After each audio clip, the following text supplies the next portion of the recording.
Modern culture is absolutely obsessed with the grind. We see it everywhere. The motivational videos telling you to wake up at 4 in the morning, push harder, outwork everyone in the room, and treat sleep like it is some sort of luxury for the weak. But imagine this scenario. Your alarm goes off before dawn. Your running shoes are sitting by the door. You grab your coffee, you look at your wearable device, and the screen flashes two words that completely derail your morning plan. Recovery low. So what do? Do you push through the fatigue because that is what society tells you to do? Or do you actually listen to the machine? That exact moment of hesitation is where the entire landscape of human health is shifting right now. Because biology, unfortunately for our egos, does not operate like a motivational speech. The human body isn't a smartphone battery that you can just plug into the wall and recharge to 100% no matter what you did to it the day before. And honestly, one of the most profound mistakes people make today is aggressively punishing their bodies with intense training when their physiology is already screaming for a break. And that brings us to the core of what we are unpacking today. We are looking at this fascinating metric that has taken over the fitness and wellness world. The Readiness Score. It sounds so incredibly simple, right? A single number, usually color-coded in green, yellow, or red, telling you if you're good to go. But what is actually happening beneath the surface of that score? It feels like it is trying to answer a much deeper question about our survival and adaptation. It really is. At first glance, people just see green means go, red means stop. But underneath that simple interface, there is a massive, continuous conversation happening between multiple biological systems. Modern readiness systems are analyzing your sleep quality, your sleep consistency, your resting heart rate, shifts in your body temperature, and your daily stress patterns. They take all of this and calculate your physiological preparedness. It is not just tracking how many steps you took, it is estimating your capacity to handle physical and mental stress on that specific day. I love that you use the word capacity, because I think there is a huge misconception about how we actually get stronger or faster. People think the hour they spend sweating in the gym is what makes them fit. But isn't it true that training itself is not the improvement? Exactly. That is the great paradox of exercise. Every single workout you do is technically creating stress and temporary damage.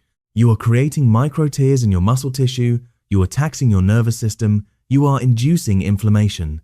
That is the stress phase. The actual magic, the adaptation, the muscle growth, the cardiovascular improvement only happens afterward.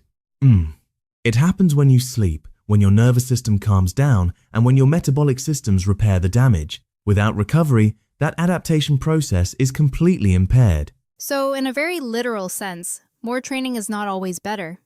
It is the balance between the stress you apply and the recovery you allow that creates performance. But let's step outside the gym for a second. A lot of people listening might be thinking, well, I'm not an Olympic athlete, so why do I need a readiness score? But physiology doesn't just apply to marathon runners, does it? What about the executives, the parents, the shift workers, the entrepreneurs who are burning the candle at both ends? That is such a critical point. Your nervous system does not categorize stress. It doesn't say, oh, this is a heavy deadlift and this is a stressful email from the boss. To your body, stress is stress. A low readiness score might have absolutely nothing to do with hitting the gym too hard. It could be a reflection of a few nights of fragmented sleep, an emotional argument, looming deadlines at work, or even that late-night glass of wine you thought was helping you relax. Your body constantly tries to adapt to all these inputs, but eventually, if the load is too high, it simply struggles to compensate. That makes me think about the social cost of how we live. We literally reward exhaustion. If someone says, I barely slept this week, I'm just grinding, society applauds them. We wear burnout like a badge of honor. But biology always collects its debts, doesn't it? It absolutely does, and the interest rates are incredibly high. Chronic insufficient recovery doesn't just make you feel tired, it fundamentally disrupts your hormones, elevates your baseline stress physiology, impairs your metabolic regulation, and severely reduces your cognitive performance. You might think you are outworking the competition by skipping sleep, but your brain is actually processing information slower. The human body is incredibly resilient. It can tolerate overload temporarily. But if you push it indefinitely, you are drastically increasing your risk of injury and systemic burnout. Let's get into the mechanics of how we measure this, because there is one specific metric that seems to be the holy grail of readiness right now: heart rate variability, or HRV. For anyone who isn't a cardiologist or a sports scientist, can you explain what HRV actually is? Let's use an analogy, because the concept of the heart not beating perfectly in rhythm usually scares people. That is a great way to frame it. Most people assume that a healthy heart beats like a metronome, perfectly evenly spaced, tick, tick, tick. But in reality, a healthy, resilient nervous system creates slight variations in the time between each heartbeat. Think of HRV like the suspension system on a high-end sports car. If the suspension is rigid and stiff, every bump in the road is going to rattle the car to pieces. But if the suspension is flexible and dynamic, it absorbs the shocks smoothly. High HRV means your nervous system is flexible. It can quickly switch between high alert and deep relaxation. Low HRV means your system is rigid, stressed, and struggling to recover. So if my HRV is dropping over a few days, my body's suspension system is basically telling me that the wheels are about to come off if I hit another pothole? Precisely. It is one of the most powerful signals of physiological strain we have. But, and this is crucial, HRV alone isn't enough. Context is everything. A single low HRV reading could just mean you ate a heavy meal right before bed. That is why the most advanced systems don't just look at one metric.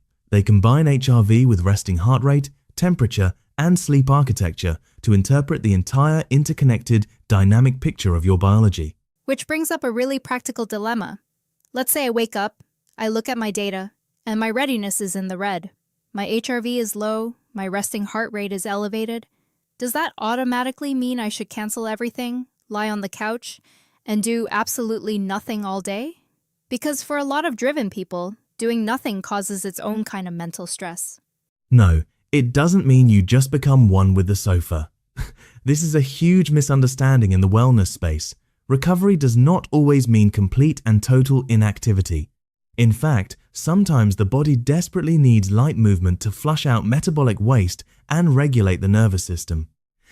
If your readiness is low, you might benefit immensely from a brisk walk in the fresh air, some mobility work, stretching, or deep breathing practices. The secret isn't avoiding activity. The secret is matching the physical load to your current recovery state. It is about shifting from an ego-driven approach to an intelligence-driven approach. And this feels like the exact philosophy behind the OXYZEN ring. It is not just about slapping a tracker on your finger to count your steps. It is about shifting the paradigm to continuous health intelligence. Wearables themselves don't improve your performance. Understanding and acting on the data does. Exactly. We are entering the future of human performance. The old model was following a rigid, fixed program. Today is Tuesday, so I must do a high-intensity workout, no matter how I feel. The new model is adaptive. It is physiology-based. Elite athletes are already doing this. They prioritize their nervous system regulation and recovery monitoring just as highly, if not more highly, than their actual training sessions. Because they know that effort without recovery is just wasted energy. It is fascinating to think about how this technology changes our relationship with ourselves. We are so used to ignoring our bodies. We drink another espresso, we push through the brain fog, we ignore the slight ache in our joints. But the truth is, the body rarely collapses suddenly. Usually, it whispers first. That is a brilliant way to put it. It whispers through that lingering fatigue you can't shake. It whispers through disrupted sleep cycles. It whispers through a sudden dip in your HRV or a spike in your resting heart rate. By the time it screams through an injury, an illness, or a total mental breakdown, the damage has already been done. The entire purpose of tracking readiness is to hear the whispers before they become screams. Which is such a profound shift in perspective. We have been conditioned to think that listening to our bodies is a sign of weakness, an excuse to be lazy. But what if it is actually the ultimate competitive advantage?